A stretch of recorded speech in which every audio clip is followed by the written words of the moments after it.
সম্মানিত ভিউয়ার্স আসসালামু আলাইকুম। আপনারা সবাই কেমন আছেন? আশা করি ভালো আছেন। তো দেখেন আজকে আমি লেবুর শরবত বানাচ্ছি। আসলে আমার ছেলের মাদ্রাসায় নিয়ে যাওয়ার পরে আপু বলতেছে, "আপু একটু শরবত বানান।" আজকে যেহেতু প্রচণ্ড গরম, আমার এক বান্ধবী আরেক বান্ধবীর জন্যে তার গাছের লেবু নিয়ে আসছিল।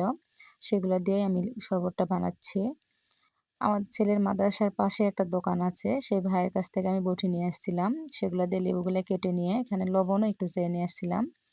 যেহেতু ওখানে আমাদের বাসা নয়, বাসা অনেক দূরে আর আমরা জানতামও না লেবুর শরবত খাবে। সেজন্যে আমাদের কাছে যতটুকু ছিল সেগুলো দিয়ে করার চেষ্টা করছি। এই যে একটা মগের মধ্যে আমি আগে লেবু চিপে নিছি। এখন চিনি ঢেলে দিলাম। একটু লবণ দিব। আসলে আমার বান্ধবী বোতলের মধ্যে আগে থেকে লবণ দিয়ে রাখছিল, যার ফলে এখানে অল্প একটুই দিলাম। আমার বান্ধবী কয়েকটা গ্লাস আবার কয়েকটা বোতল ওখানে রাখছে। তার ফিল্টার আছে। এটা আমার বান্ধবীর রুম। এখানে আসলে এটা ওদের দোকান। এই মার্কেটটা পুরাটাই উনাদের।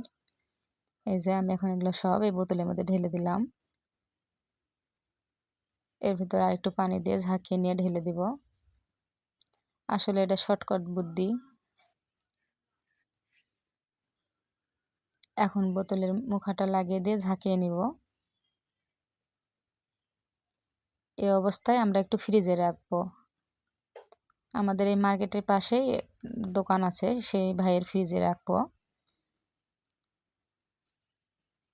15-20 মিনিটের মতো আমরা ডিপ ফ্রিজে রেখে তারপরে এটা খাবো। এদিকে আমার এক আপু বলতেছে, "আপু সকালে কিছু খায় আসেননি? তো পুরি নিয়ে আসেন, আমরা পুরি খাই।" আমার জন্যেই মূলত পুরিটা নিয়ে আসা। তো আমার যেহেতু আরও ৫ টা বান্ধবী আছে, সেজন্য আপু সবার জন্যই নিয়ে আসালো।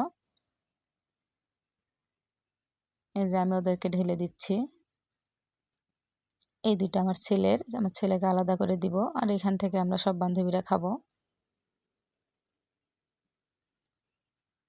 আমার এক বান্ধবী ভিডিও করতেছিল। সে ভিডিও করতেই আছে। মানে আমি যতক্ষণ না বলবো সে ততক্ষণ বন্ধ করবে না। আমি জানি সে বন্ধ করে দিয়েছে। কিন্তু না, সে ভিডিও ধরেই আছে।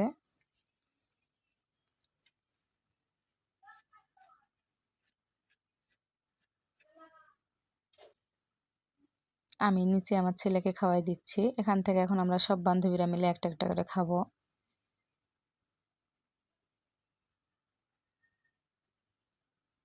যতক্ষণ আমরা মাদ্রাসায় থাকি, আমরা ৫ বান্ধবী এক রুমেই বসে থাকি। ভিডিওটা যদি আপনাদের ভালো লেগে থাকে, লাইক, কমেন্ট, শেয়ার, সাবস্ক্রাইব করে দিবেন।